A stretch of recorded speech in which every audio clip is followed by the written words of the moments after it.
Bien, ya estamos de vuelta, como ven ustedes en pantalla. El doctor Eladio Pérez Antonio, quien es viceministro de Salud Colectiva, está con nosotros. Un gusto saludarle, doctor. Muy buenos días, agradecido de la invitación. Doctor, en su calidad de salud colectiva, hablemos comenzando de las vacunas, el periodo de vacunación, sobre todo contra la gripe y otras vacunas por el tema de la estación de los cambios ligeros del clima. Nos gustaría iniciar con una orientación y el papel y el servicio que da Salud Pública al respecto.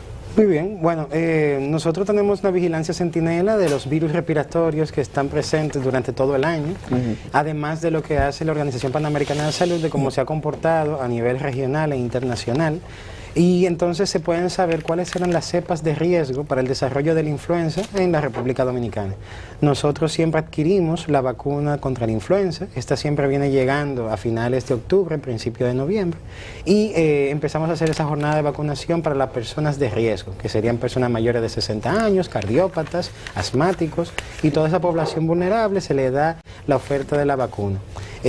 Últimamente se ha fortalecido la compra en una cantidad mayor porque más personas tienen conciencia. Se ha logrado capacitar a más médicos para recomendar la vacuna y esto previene esta enfermedad que puede aumentar los ingresos y también tiene una mortalidad asociada sobre todo en la población de riesgo. Otra vacuna importante con la parte neumónica es la parte de la vacuna del neumococo. Recientemente, la semana pasada, ya el país adquiere una nueva vacuna que esta cubre 20 serotipos, o sea que tiene una mayor protección, sobre todo para esta misma población, no solamente para proteger de neumonía, como tal vez se asocia con respecto al nombre, sino también de otras enfermedades, meningitis, que pudieran ser causadas por el neumococo. ¿Y es gratis su...? Todas las vacunas de salud pública son totalmente gratis. Doctor, ¿y por qué la población dominicana tiene una reticencia? Si es gratis, si nos explican cuál es el peso y el valor, ¿por qué hay reticencia del dominicano a ponerse las vacunas? ¿Y qué es lo que pasa? Bueno, realmente es tal vez una falta de información. Creo que en los últimos años se ha trabajado bastante en que las personas tengan la capacidad de comprensión de lo que es evitar, sobre todo cuando vemos los ingresos.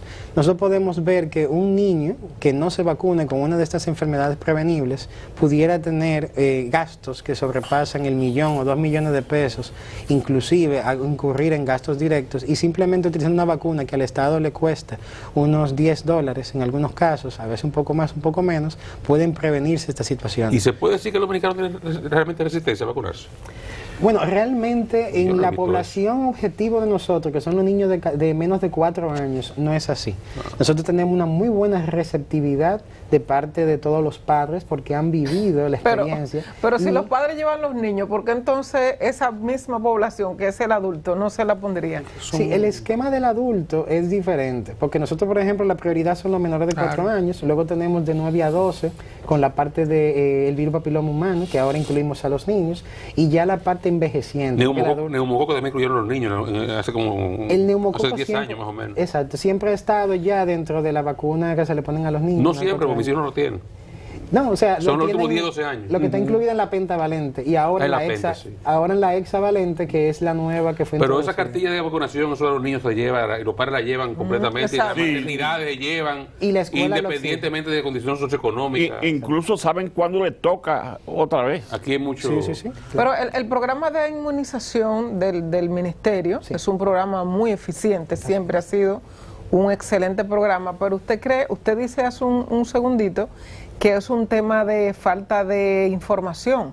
¿No sería de parte del mismo Estado, del propio ministerio, del propio promocionar más el tema del programa? Posiblemente para el que está eso frecuentemente, que tiene niños pequeños, posiblemente está más con el tema, pero para la otra población, ¿no debería entonces llevarse un poco más de información al respecto? Sí, nosotros vivimos midiendo cómo va el comportamiento y nosotros siempre vamos buscando tratar de tener siempre la cobertura más alta por lo que le expliqué. Con el COVID-19 empezaron a haber mucha desinformación relacionada a vacunas. Entonces ahí empezó a haber un poco de evidencia al respecto. Pero nosotros, con las jornadas especializadas, el trabajo con educación que ha sido clave, se ha podido alcanzar incluso coberturas más altas, sobre todo en esa población objetivo, que es los menores de 4 años, donde nosotros tenemos mayor énfasis, porque los indicadores internacionales que más se miden son la tasa de mortalidad infantil y sobre todo la neonatal. Doctor, con esta loquera de Estados Unidos, con el CDC, con negacionistas de vacunas, todo este tipo de cosas que está pasando, ¿ha habido alguna afectación a las políticas globales en materia de programas de inmunización?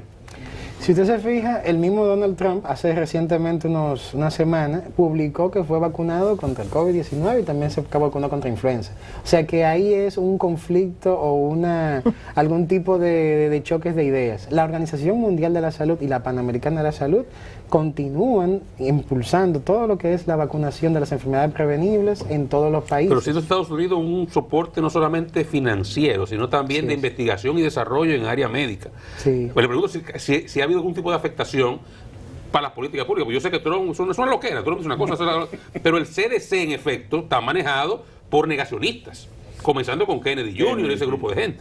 Entonces, ¿ha habido alguna afectación global?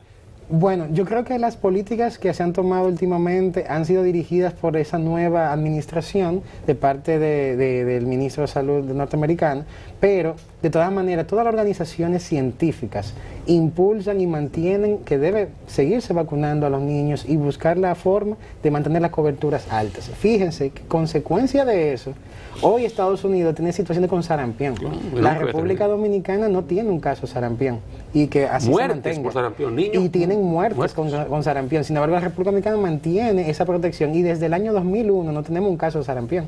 E incluso estamos declarados como libres de sarampión y queremos mantenerlo de esa manera. Entonces, la evidencia, como se ve en Estados Unidos y otros países que están teniendo situaciones bastante serias con respecto al sarampión, no es la realidad de la República Dominicana. Fíjense que hubo hace unos años también con el polio. Y sin embargo, la República Dominicana no tiene casos de polio y está prácticamente erradicado. Entonces, eso es lo que sustenta cualquier política pública, la evidencia. Doctor, el caso, tal vez no es su área específica, pero es un tema que usted debe conocer mínimamente porque ha estado además en el debate, alto costo. Sí. La situación de pacientes que se quejan, de lista de espera, gente que supuestamente no recibe continuidad del tratamiento. ¿Cuál es la situación real de ustedes que manejan los programas en salud pública? Miren, en alto costo, en primer lugar, había un cierre total para el 2020, cuando llega la nueva administración. Y ¿A qué le llama usted un cierre total? No había ingresos. Okay. Para entrar un paciente tiene que fallecer uno.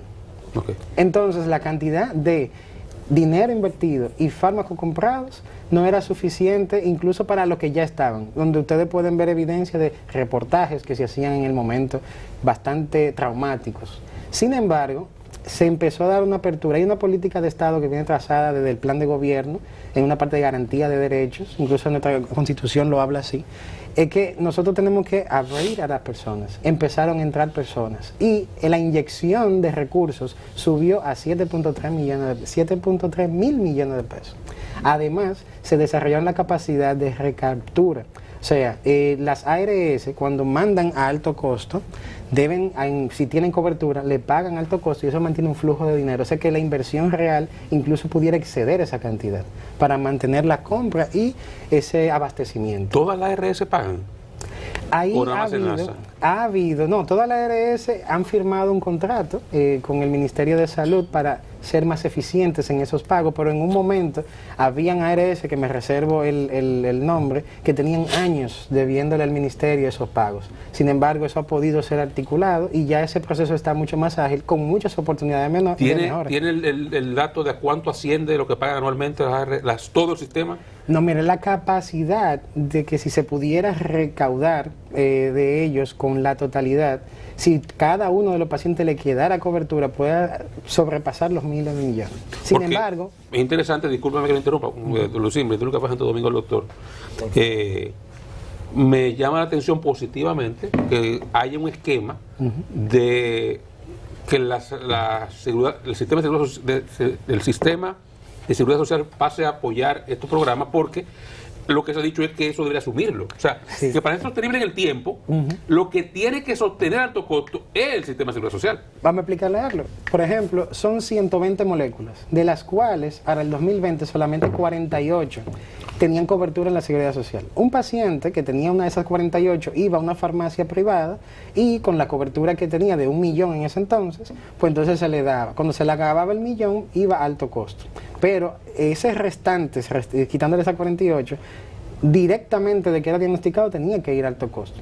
En los últimos años se incluyeron 8 moléculas, ahora son 56 las que están cubiertas. ¿Y por qué no la el total? Ahí es que está el detalle. Que esos estudios actuariales, el hecho de que el per cápita se mantiene en el sector subsidiado, el hecho de que también los descuentos que se le hacen a los trabajadores y al empleador, pues se han mantenido. Todo ha sido por eficiencia financiera. Y no solamente alto costo, sino, por ejemplo, cuando se diagnostica un cáncer de mama, estamos hablando que se hace la extracción, se hacen las pruebas, la reconstrucción incluso de la mama contraria, y todo en el misma seguridad social, que no ha sufrido un descuento mayor de lo que ya dice la ley de seguridad social. O sea que sin hacer más descuento ni al empleado ni al empleador, con más eficiencia se ha logrado cubrir, por ejemplo, eso, se ha logrado aumentar de 8,000 a 12,000 pesos, lo que son los medicamentos ambulatorios, se ha logrado subir los gastos catastróficos de 1 millón a 2 millones, que nunca se había hecho tampoco. Entonces, con la misma cantidad de recaudo, se ha hecho tanta eficiencia que podemos darles más. Entonces, hoy mismo tenemos ya 8,334 pacientes de alto costo y contando, porque muchos que son transitorios. Nosotros tenemos un programa de... ¿Y a qué se deben las quejas, doctor? ¿Es bulto? ¿Es mentira? No. Mire qué sucede. Cuando un paciente diagnosticado, un cáncer de mama, va al programa de alto costo, quiere inscribirse, pero resulta que ya el programa está lleno con los pacientes que tiene. Al menos que un paciente ya se le renueve la cobertura, se quiera ir al sector privado, que no lo hace porque con nosotros no hay copago y en el sector privado sí. Entonces, se pueden entrar más. Pero mientras no se puedan entrar más, tiene que quedarse Pero en la lista de eso es espera. una condena de muerte prácticamente, doctor. Lo que pasa es que a pesar de que se ha triplicado el presupuesto y que los pacientes casi se han cuadriplicado y que se han hecho tantas eficiencias, todavía la lista de espera está presente. Entonces, es algo... El mayor problema gira alrededor de la lista de espera. Y es que ha aumentado cada tanto los vez- casos. Sí, que cada vez Sí. más grande. Pero es que miren otra cosa. ¿Por qué aumentan más los casos y antes no? ¿O por qué no citamos la lista de espera y antes no? ¿Cuántos tomógrafos, que es un aparato de diagnóstico médico de imágenes, que no solamente sirve para cáncer, pero uno de su utilidad es esa, cuánto habían funcional en el sector público en el 2019? Solamente había uno. ¿Y hoy cuánto tenemos? 19. La eficiencia ha Entonces, hay más doblado. capacidad de diagnóstico. En Sí. Neiva tenemos un tomógrafo de $1 millón con 128 cortes. Y no tenemos hay- la capacidad de descubrir un cáncer en Neiva, no tiene que Sí, venir siquiera aquí a la sí. capital. Es un avance. Entonces, es un avance en términos de diagnóstico. Mientras más busquemos, O sea, se ha más puesto vamos a sobre la encontrar. mesa, o sea, salud, o sea, el gobierno, el sector de salud, tiene más opciones de detectar Claro. ese tipo de enfermedad que antes no se hacía. Los pacientes morían, los pacientes vivían con eso, algunos lo sabían, otros no, y se quedaban en su territorio. Y esa proporción va mayor, pero eso va a seguir aumentando las quejas. Así Y no es. hay un tema también, doctor, de prevención, de la medicina preventiva, del tema de alimentación, de todo eso que afecta al paciente, pero que puede evitarse con una serie de medidas, exceptuando la situación genética, que puede que te toque, pero exceptuando eso, ¿no hay también un tema de prevención? Sí, Y vamos de- a ponerle un ejemplo. Sí. El hecho del cáncer de ovario, cáncer cervicuterino. Ese es un cáncer, sin embargo, se transmite por un virus papiloma Papiloma humano. humano. Entonces, nosotros hemos aumentado la capacidad de las vacunas Sí. que ponemos en la población objetivo, y ahora no solamente a las mujeres, sino con los hombres. Pero cuando le decía yo Johanna la promoción, pensaba en esa. Usted tiene que promocionar más esa, Exacto, porque esa es una vacuna que se pone en la adolescencia. Y vamos con otra, Sí. el cáncer de mama. Ahora mismo la capacidad de mamógrafo que tenemos en el sector público y los operativos que se hace con el Servicio Nacional de Salud y también el Ministerio de Salud Pública, estamos captando más. Mientras más temprano se capta, Hay una campaña agresiva para eso. Sí, pero el enfoque de Johanna era prevención, salud preventiva. Eso es Exacto, diagnóstico sí. temprano. Exacto. Y lo que pasa es que la Salud prevención... preventiva es otra cosa. Mejor alimentación, ejercitarse, Exacto. etcétera, etcétera, etcétera. Y los efectos de la prevención tardan años. Sí. Y es algo que con la transición demográfica que tenemos, si ustedes se fijan, en el año 2023 nacieron unos 160.000 personas, bebés. Sin embargo, en el 2024 iban por 140.000. Sí. Este año vamos a un descenso. Hay de renta media. Ahí que va el Y tema. nacen haitianos. Perdón, antes de alto costo.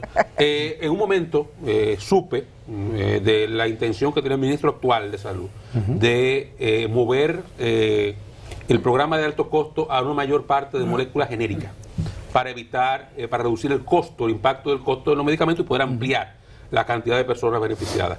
¿Eso se ha logrado y hasta qué punto? Sí, ya eso está implementado. Incluso hubo políticas previas en el 2021 y 2022 de que ya si una molécula biosimilar o bioequivalente ya tenía las certificaciones EMA de Europa y o FDA de Estados Unidos, pues entonces automáticamente ya pasaba a ser comercializada en el país y tener su registro sanitario. Muchas moléculas ya están como, la gente haría más genérico, pero biosimilares o bioequivalentes. Esto ha reducido los costos significativamente y por eso es que hay ciertas eficiencias y vemos que se ha cuadruplicado el número de pacientes en alto costo. Entonces, las miras es poder seguir expandiendo esto y también irnos a lo que es la medicina de la precisión, porque por ejemplo una persona puede tener cáncer de mama y obviamente no quisiera tener una pastilla mágica para todos, pero cada uno de ellos, que si es HER2 positivo, que si es BRCA1, que si es BRCA2, pues entonces tiene un tratamiento mucho más específico, mucho más eficiente. Pero justamente con eso, estos fármacos son aplicados en lugares que trabajan con oncología. Y entonces, ¿cuántas unidades trabajaban con cáncer en el sector público? Solamente estaba el INCAR.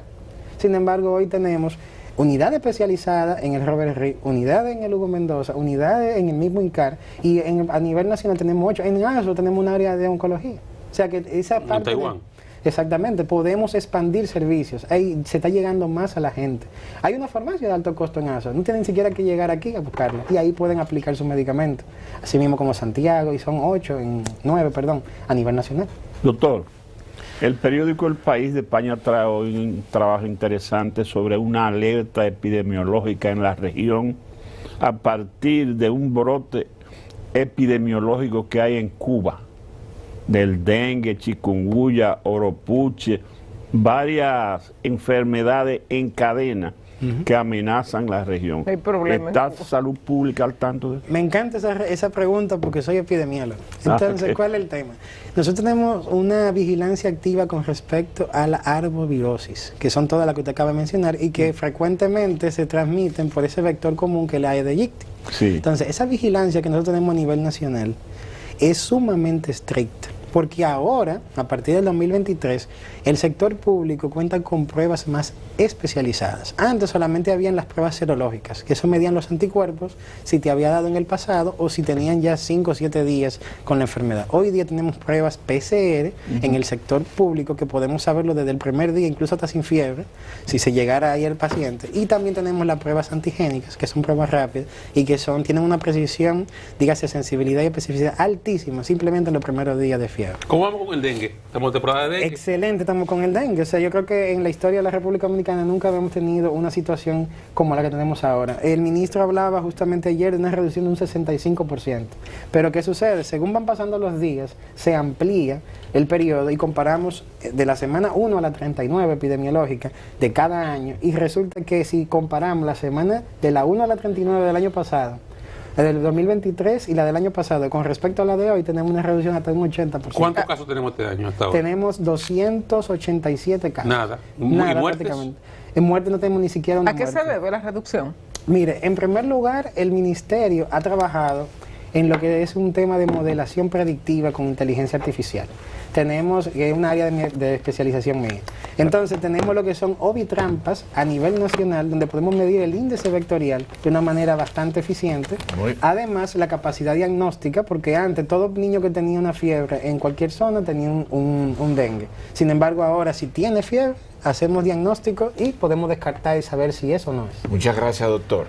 Doctor Eladio Pérez Antonio, viceministro de Salud Colectiva, gracias por su participación.